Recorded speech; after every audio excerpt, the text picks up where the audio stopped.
जय श्री राम दोस्तों। स्वागत है आपका रामचरितमानस कथा में।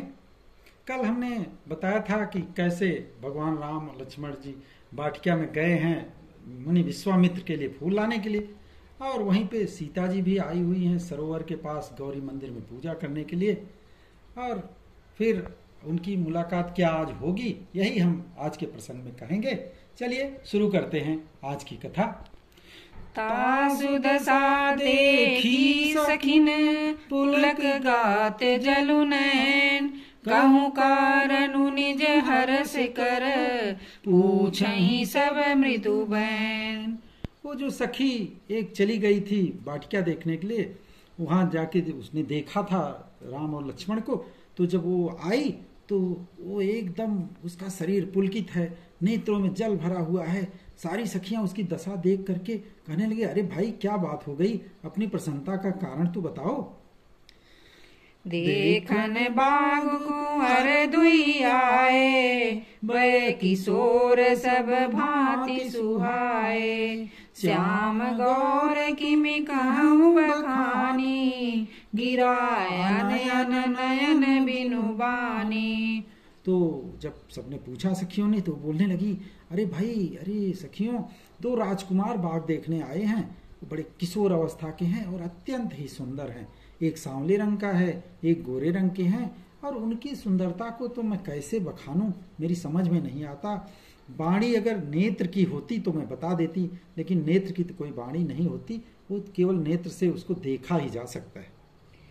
सुनि हरसी सब सखी सयानी, हिय अति उत्कंठा जानी। एक कहई नृप सुत तेयाली, सुने जे मुनि संग आए काली।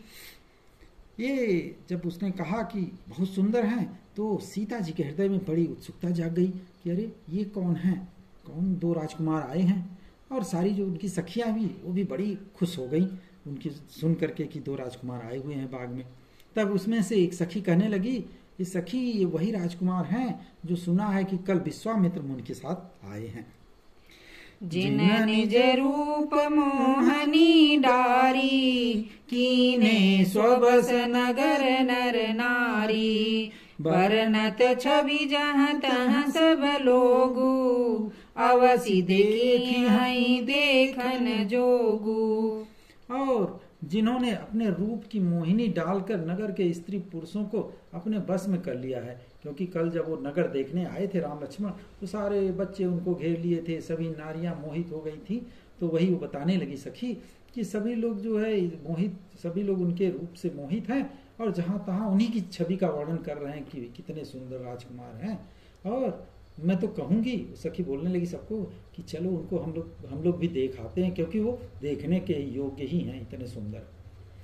तासु बचन यति सियहि सोहाने, दरस लागी लोचन यकुलाने। चली अग्र करि बिय सखी सोई, प्रीति पुरातन लखई न कोई। उसके वचन सीता जी को बड़े प्यारे लगे।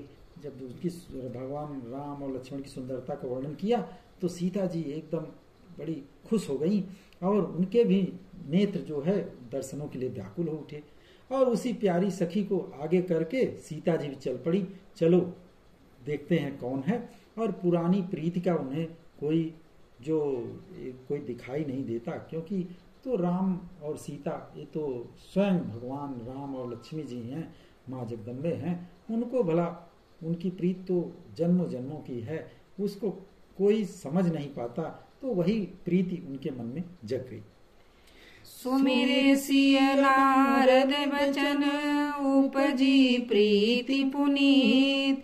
चकित बिलोकति सकल दिशि, जनु शिशु मृगी सभी। नारद जी के वचनों का स्मरण हो गया सीता जी को, और उनके मन में पवित्र प्रीति उत्पन्न हुई। नारद जी ने उनको बताया था कि आपको वर मिलेंगे वही, तो वो याद करके उनके मन में पवित्र प्रेम उत्पन्न हो गया। वो समझ गए कि वो भगवान हमारे जो है जन्म जन्म के ही साथी हैं। और वे फिर उनको खोजते हुए चकित होकर के चारों तरफ देख रही, कहाँ है कहाँ है। और ऐसे चकित हुई हैं जैसे कि वो जो मृग छौनी है, मृग का बच्चा होता है, वो चक्कर पकड़ इधर उधर देखता है, उसी तरह सीता जी उनको, भगवान राम को देखने के लिए खोज रही। कंकन किंकिनी नूपुर धुनि सुनी, कहत लखन सन राम हृदय गुनी, मानहु मदन दुदुम्बी लीनी, मन सा विश्व विजय कह कीनी। उनके हाथों के जो कंगन है और जो करधनी है कमर में और जो पैर में पायजेब है, उनका शब्द श्री रामचंद्र जी के कानों में सुनाई दिया। फिर वो हृदय में विचार करके लक्ष्मण जी से बोले, ये ऐसी आवाज आ रही है मानो कि कामदेव ने विश्व का जीतने का संकल्प कर डंके के चोट पे कर दिया है। ऐसी उसकी मधुर आवाज सीता जी के कंकन और करधनी और पाजेब की आ रही है। अस कही फिर चितए तेहि ओरा, सिय मुख शशि भय नयन चकोरा, भय विलोचन चारु अचंचल, मनहु सकुचि निमित जय दिगंचल।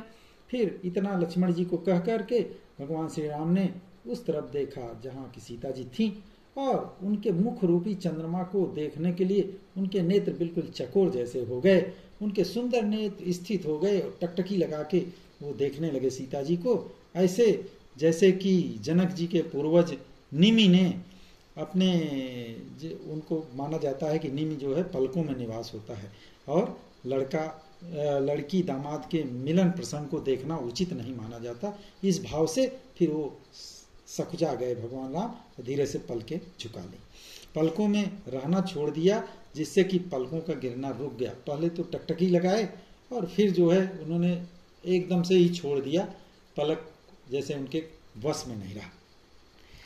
देखि सिय शोभा सुख पावा, हृदय सराहत बचन नयावा, जनु बिरंचि सब निज निपुनाई, बिरचि विश्व कह प्रगति दिखाई।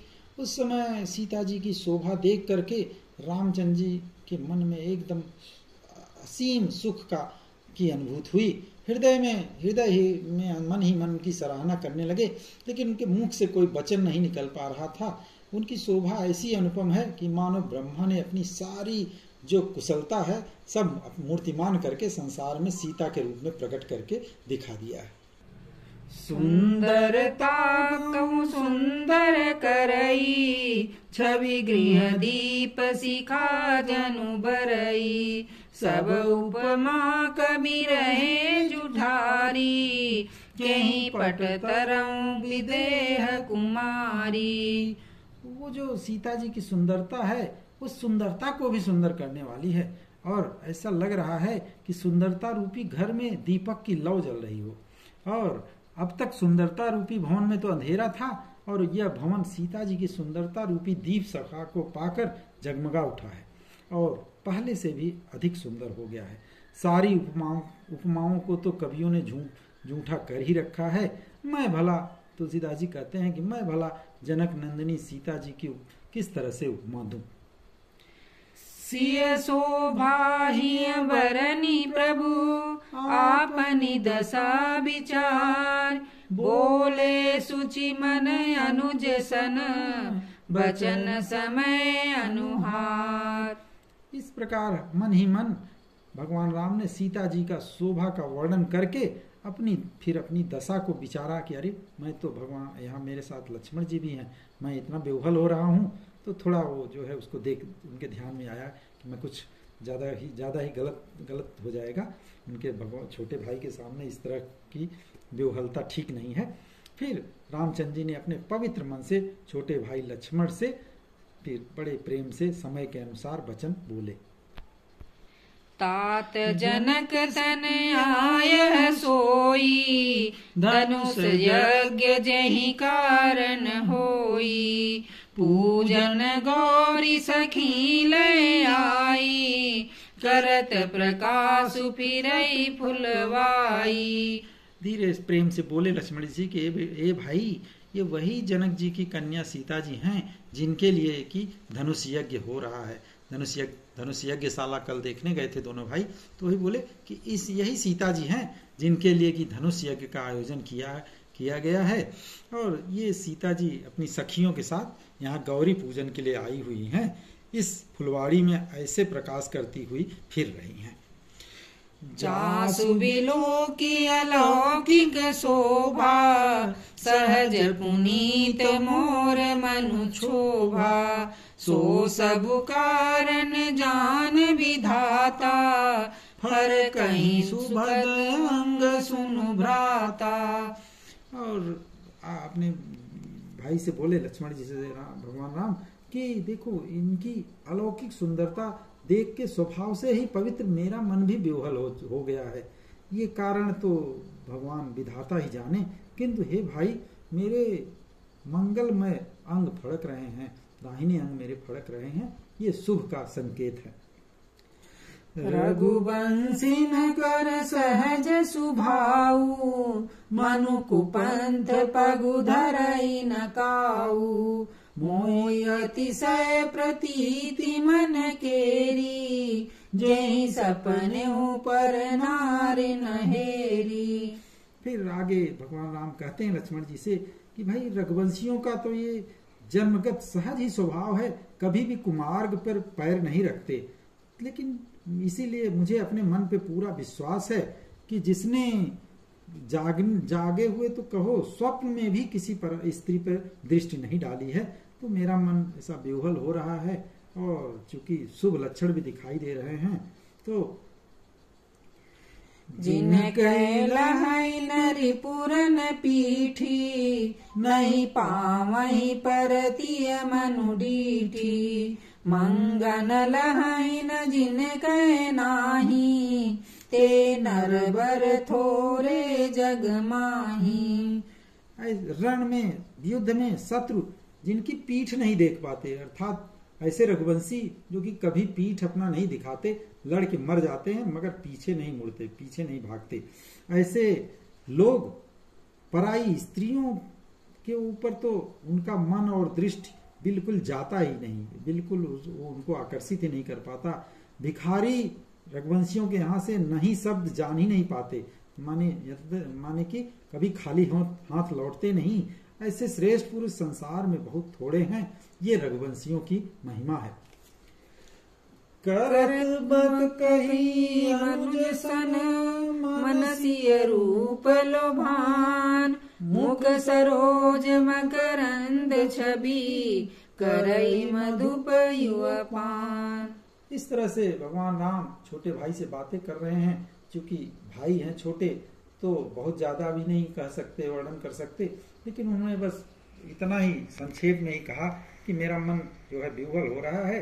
लेकिन चूंकि रघुवंशियों का कभी भी पराई स्त्री पे नजर डालने की परंपरा नहीं रही है, और उसके बावजूद शुभ मंगल हो रहे हैं, तो मुझे लग रहा है कि जरूर कुछ न कुछ संयोग है।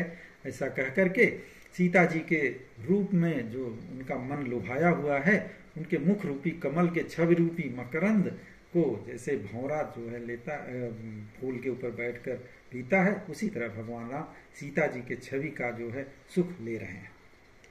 चितवती चकित चहुदिसी सीता, कह गए नृप किशोर मनु चिंता।